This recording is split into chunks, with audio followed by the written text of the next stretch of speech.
Okay, all right. So, I am going to be doing an unboxing of a new felting gun that I just received. Cupturner felting gun. It only holds one needle.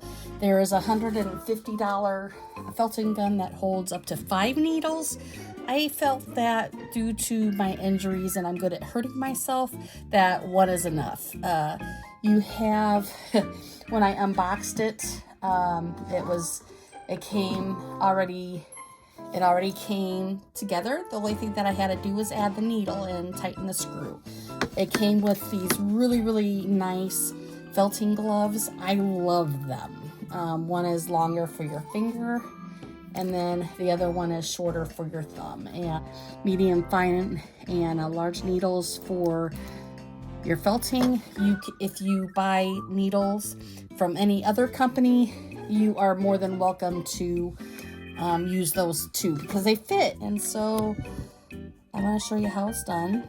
I'm going to brighten it up just a tiny bit. When you pull it out of the package, it already comes assembled, which is really nice, and I love it. Where you lubricate it is where the needle goes. And I use regular sewing machine oil before each use. You know, just add a couple drops. You'll be able to tell when it needs relubricating, which is nice. If you find that it heats up, it's going to seize on you and lock up. So keeping it oiled is extremely important. It just slides into the little hole. Slides in. Okay, and this is where this comes in, this handle comes in. So you see this little handle. If you slide it forward, you're going to see the screw. That screw needs tightening. If you don't tighten it up, your needle's going to fly. And so it's very important that that's tight before you even use it, because I had it tighten mine up. When you slide it back all the way, it's going to show a hole. It's going to show a hole. That is where the handle goes into. Move this around, and all you have to do is to get that little handle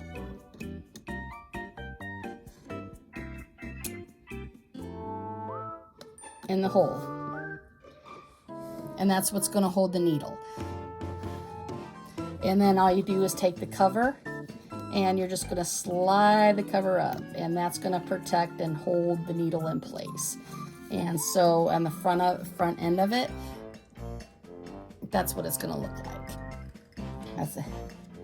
All right, so we got that going. So you're ready to go. This screw right here, you can adjust that, and what that does is that gives different angles. So if you need a tighter angle, you could do the angle that you want. On and off switch. The plug-in goes in right on the end right here. So that's pretty much it to the felting machine. All right, so this is a core that I was working on. It's just a regular dryer ball. I'm making dryer balls right now. And so I'm going to put this on and give it a whirl and show you guys how to do it. But otherwise, that's it. A heads up. The complaints that I've seen on this felting machine is that it heats up and that it seizes up. That's due because they are using it wrong. It's not pre-lubricated. This is a great machine for the cost. When you do the machine here, this is the speed dial. So the sweet spot for this is going to be in the middle, right about here. You don't want to spin it too slow, and you don't want to go extremely high. And so if you keep it in the middle, whether it be on the low side or high side, I find personally that I like it kind of on the higher side, just because I feel like it does a better job that way. And get some wool for another layer. And then the on-off switch.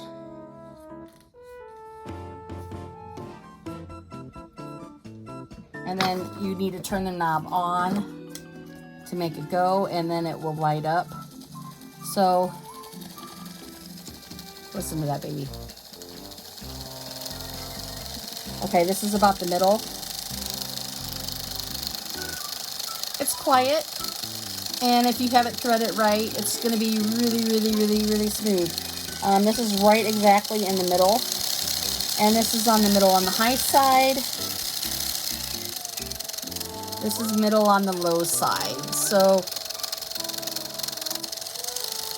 alright. I'm going to keep it exactly right in the middle because that's my favorite spot to have it in. Alright. And this is just another layer. So I'm just going to get it in the middle. Let the machine do the work. Alright. If you press, you don't need to press. For those that don't know your needle, your felting needles, there's little barbs. There's little barbs on the end. There's little barbs on the end. So you don't need to go deeper than your felting needle. So keep it even. And I'm just letting the tip of it go in. That's it.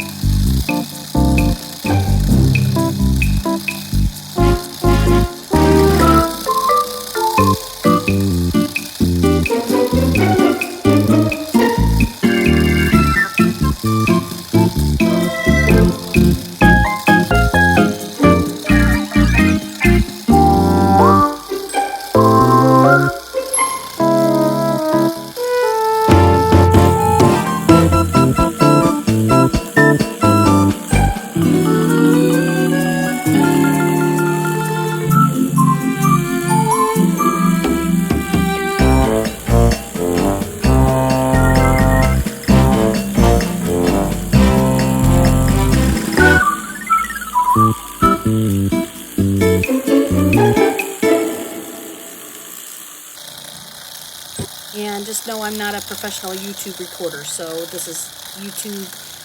Recording is not my specialty. Crafting is.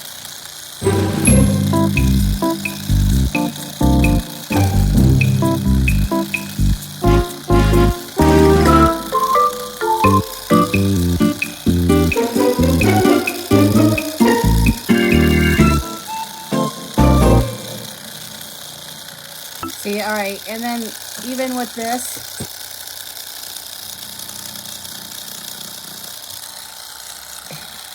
even with that, it doesn't hurt at all with these. These sub guides are just like amazing.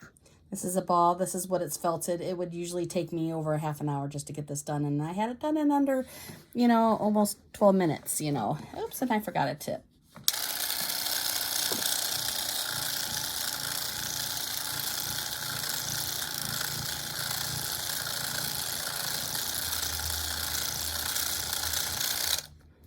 All right, and it's hard.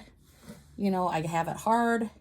It's the ball that I want. It's a core yard. I'm very happy for it. Okay, wrap it around. Do it again.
Okay, and of course I am left-handed, and so it doesn't matter if you're left-handed or right-handed.